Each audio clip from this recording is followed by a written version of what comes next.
Hi guys, கோழி பணியாரம் ரொம்ப சிம்பிளாக எப்படி செய்யுதுன்னு பார்க்கலாமா? தேவையான பொருட்கள் 2 வெங்காயம், 2 பச்சை மிளகாய், கருவேப்பிலை, கொத்தமல்லி.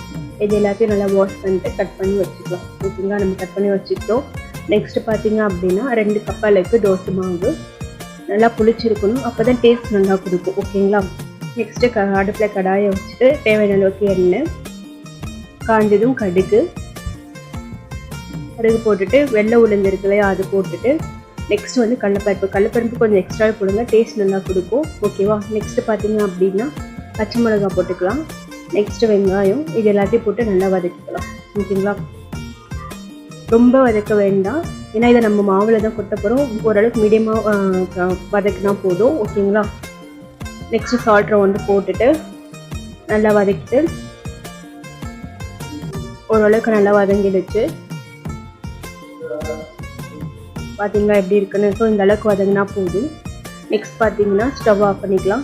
ஸோ வதக்கினதை மாவில் எடுத்து கொட்டிட்டு நல்லா மிக்ஸ் பண்ணிக்கலாம். ஓகேங்களா, அதுக்கப்புறம் கருவேப்பிலை, கொத்தமல்லி 2 கட் பண்ணி வச்சுருக்கோம் இல்லையா, அதை வந்து டைரெக்டாக மாவில் போட்டுக்கலாம்.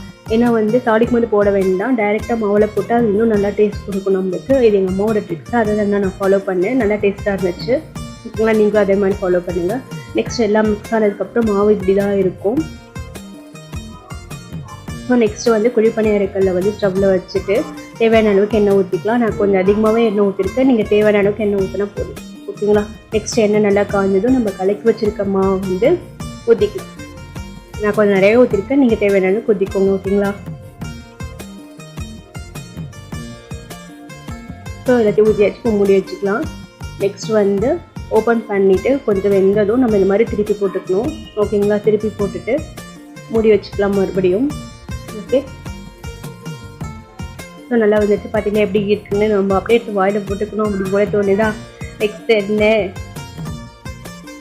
சூப்பராக இருக்குல்ல, பார்த்தீங்களா? ஸோ நம்ம எடுத்து ஒரு பிளேட்டில் வந்து ஷிஃப்ட் பண்ணிக்கலாம்.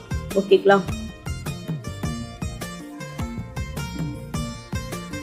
நெக்ஸ்ட்டு வந்து சர்வ் பண்ண ஆரம்பிக்கலாம். ஃபஸ்ட்டு எங்கள் அக்காட்ட தான் கொண்டு போய் கொடுத்தேன். எங்கள் வீட்டில் அப்போ தக்காளி சட்னி தான் இருந்தது, ஸோ அதை வச்சு மேனேஜ் பண்ணிவிட்டேன்.